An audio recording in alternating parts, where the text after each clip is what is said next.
Nous avons devant nous le tableau de bord. On a à gauche ce que l'on appelle le compte-tours qui compte le nombre de tours du moteur. En accélérant, donc, on voit l'aiguille qui remonte.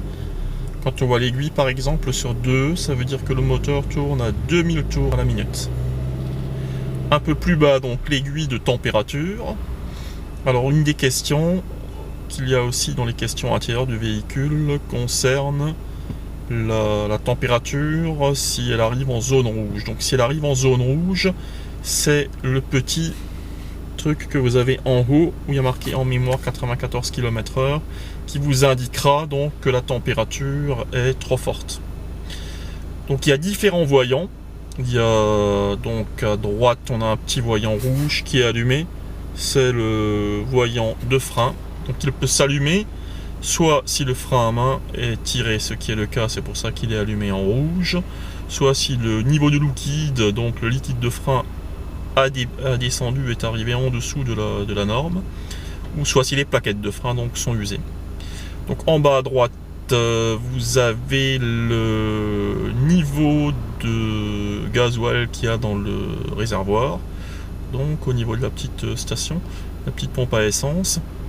Donc ce qu'il faut savoir, c'est qu'à n'importe quel moment, s'il y a quelque chose de grave qui apparaît, vous avez les voyants stop avec le point rouge central. Donc je vais couper le contact, donc c'est en bas.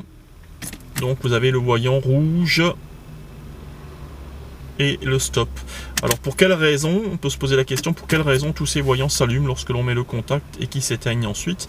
Ben la raison est simple, c'est pour donc pouvoir se fier à la fonctionnalité de l'ampoule. C'est pour savoir si l'ampoule n'est pas grillée. Si l'ampoule était grillée, qu'on n'aurait aucun contrôle, en cas de panne, ben c'est sûr qu'elle ne pourrait pas s'allumer.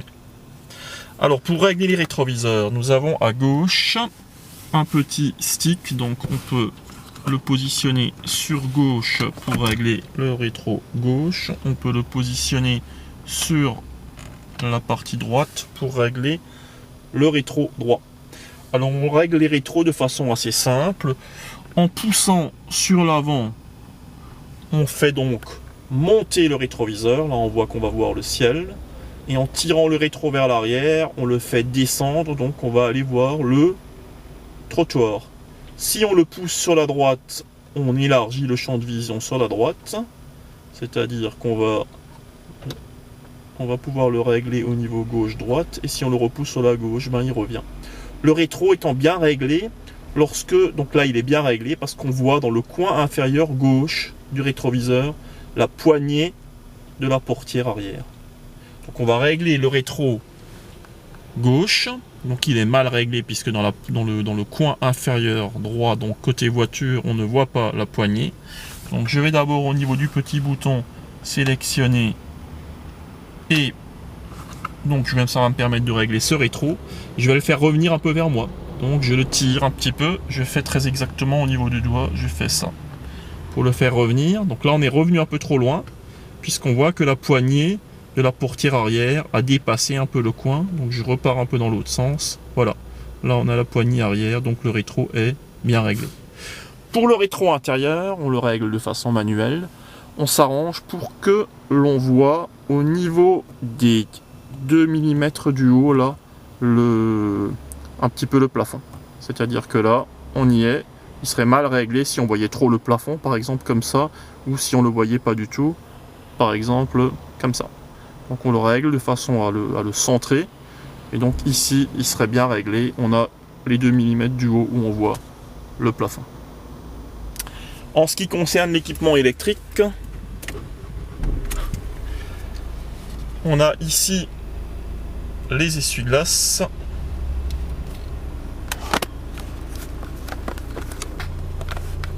Donc essuie-glace suite. Donc vous avez ici la manette pour les essuie-glaces. Donc on a les vitesses pour les essuie-glaces, c'est vers le bas. C'est première, deuxième et troisième vitesse. On pousse vers le bas. On a les essuie-glaces là qui marchent en fonction maxi. Pour éteindre les essuie-glaces, on remonte vers le haut. 1, 2, 3.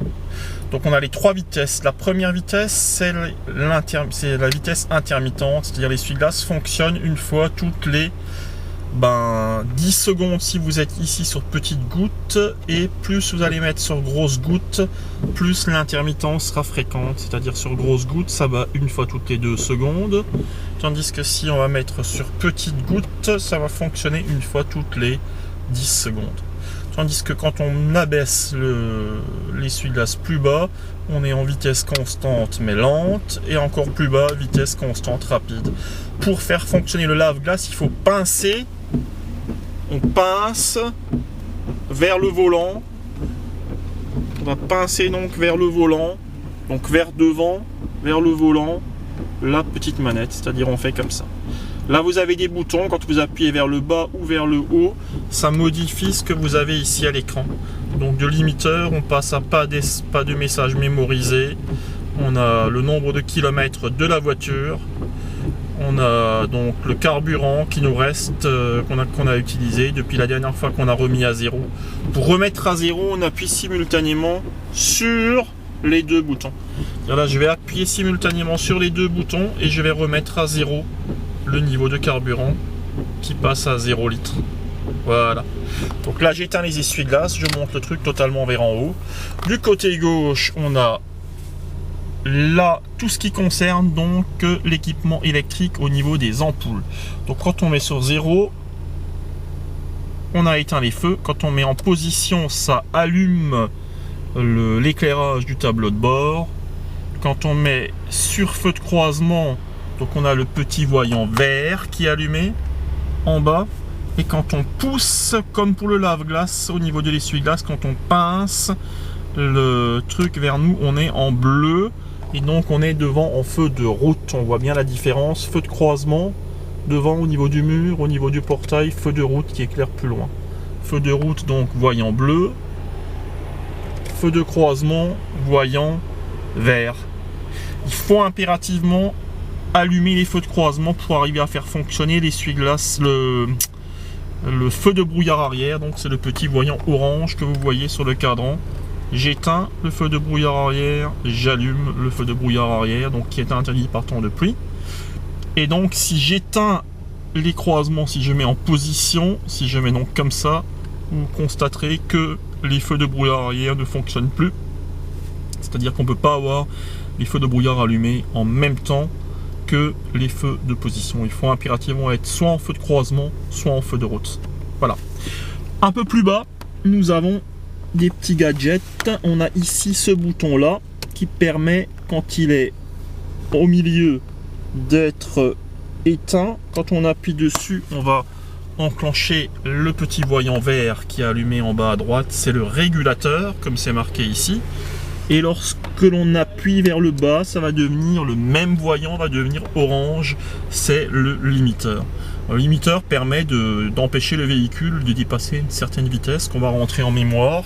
Et donc on va rentrer ça en mémoire en utilisant ces boutons là, le moins ou le plus. Ça ne fonctionne que si on roule au-dessus de 30 km/h. Et là vous aurez le O qui veut dire off et le R qui veut dire run. Donc ici vous le mettez en action, ici vous l'éteignez. C'est-à-dire si par exemple vous plafonnez à 50 avec le limiteur et que la voiture ne va pas plus vite, c'est en appuyant sur O que ça va vous libérer, que vous allez pouvoir rouler plus vite. On a une petite molette ici qui permet de régler la hauteur des feux. C'est-à-dire si vous êtes en feu de croisement, ce qui est le cas ici, si je monte ou baisse la molette, vous allez voir, regardez voir, devant, donc on peut voir que les feux de croisement, ici, ils montent par rapport au portail. On est en train de monter, il éclaire pratiquement la barre, et là, ça va descendre. Donc pourquoi ça a été inventé? Ça a été inventé tout simplement si vous mettez des sacs de ciment derrière dans le coffre, vous risquez d'éclairer les véhicules qui viennent à contresens. Et donc avec vous avez la possibilité ici de baisser l'éclairage. On a aussi donc ce qu'on appelle les volets d'aération qui sont réglables. Donc c'est pour le conducteur, et les buses d'aération, donc on en a une ici sur le côté qui permet de désembuer sur le côté la vitre. Donc les buses, c'est des trous fixes, c'est-à-dire là, les trous que vous avez à l'avant, ça permet à la soufflerie d'enlever la buée qui n'est autre que des micro-particules de pluie. Et donc des volets d'aération, on en a 4. 1, 2 sur le côté là-bas, et donc un ici, ça fait 4. Les volets sont réglables, contrairement aux buses qui sont fixes. Des buses, il y en a 6. 2 sur le côté, 2 en haut et 2 en bas pour les pieds. On a ici donc pas mal de boutons. Donc on va commencer par ceux du bas, tout le monde connaît, c'est les feux de détresse. Ici vous avez fermeture centralisée des portes. Parfois c'est automatique au démarrage, parfois ça ne l'est pas. En l'occurrence là-dessus ça ne l'est pas. On a ici donc la façon de désembuer le pare-brise à l'avant. Donc il faut impérativement mettre aussi sur une position, je dirais, tiède, sachant que ici vous réglez sur froid ou sur chaud. Donc ça c'est comme un robinet. Et là vous avez la vitesse du ventilateur, c'est-à-dire en vitesse 2, 3 ou 4, le débit d'air sera plus fort. Donc si vraiment vous devez désembuer rapidement, s'il y a beaucoup de buée, mieux vaut mettre sur 4 et chaud en direction du haut. Je conseille aussi de chercher l'air de l'extérieur, parce que là vous avez la possibilité entre chercher l'air à l'extérieur ou chercher l'air à l'intérieur. Dans le cas où vous seriez dans un tunnel par exemple, il y aurait des oxydes de carbone d'autres véhicules, à ce moment là on met vers le bas. Ça permet de ne pas être intoxiqué par les oxydes de carbone, ou si vous êtes dans la nature et qu'il y a les odeurs de la nature que mettent parfois les paysans de la campagne, et ça permet de respirer encore l'air frais correctement. On a AC qui est l'acronyme d'air conditionné. On a le désembuage arrière qui est électrique. Donc c'est les fils que l'on voit derrière, les espèces de fils que l'on voit derrière. Donc, et c'est une intensité électrique qui va réchauffer la vitre arrière et donc va permettre aux microparticules d'eau de s'évaporer. Donc ça c'est, en gros, on a tout vu, on n'a pas vu ces différentes positions. Donc ici c'est en désembuage et vers les pieds, ici c'est uniquement vers les pieds, ici c'est vers les pieds et frontal, et ici c'est uniquement frontal. Donc quand je dis frontal, ça veut dire que ça va sortir uniquement par les buses d'aération. C'est-à-dire c'est ce qu'on fait généralement quand c'est l'été, quand on met la clim, ça permet à l'air froid de vous rafraîchir. Voilà. Sinon, on a aussi, donc ici c'est l'ouverture et la fermeture du débit, donc des volets d'aération. J'ai dit buse avant, mais c'est des volets. Les volets sont réglables, donc pour faire un petit récapitulatif. Sinon, en ce qui concerne encore les questions intérieures, on a sous le volant, donc sous la clé de contact, donc je vais couper le contact. On a sous la clé de contact, ici, on ouvre le petit boîtier pour arriver au boîtier de fusible. Donc là, il suffit de tirer dessus et de reclipser. Et sinon, on a sur le côté, donc il faut ouvrir la portière passager, et on a sur le côté la désactivation de l'airbag passager que l'on a ici donc sur le côté. Donc c'est un bouton un peu spécial parce qu'il faut l'enfoncer pour arriver à le mettre sur off. C'est pas juste en le tournant, il faut appuyer dessus pour arriver à le mettre sur off. Donc je vous montre, on appuie dessus, ça permet de le tourner. Si vous n'appuyez pas, comme ça il tourne pas, il faut appuyer d'abord et tourner ensuite. Voilà, comme ça vous aurez désactivé. Et maintenant on va faire une petite vérification extérieure. Donc vérification extérieure, alors se rappeler que c'est tout près, la manette est tout près des pieds de l'embrayage. Là il faut tirer là-dessus pour arriver à ouvrir le capot.